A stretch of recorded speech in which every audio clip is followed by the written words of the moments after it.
আসসালামু আলাইকুম রহমতুল্লাহি ওবরাকাতু। প্রিয় দেশবাসী,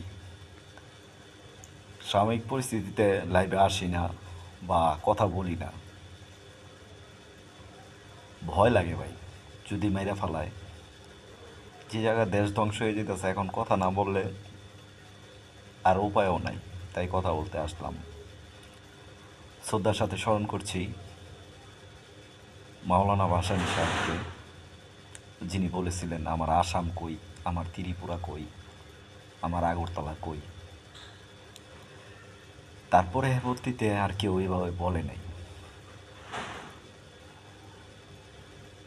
ওই গুজরাটের কসাই নরেন্দ্র মোদী কেন অবৈধ প্রধানমন্ত্রী শেখ হাসিনাকে সাপোর্ট করে জানেন?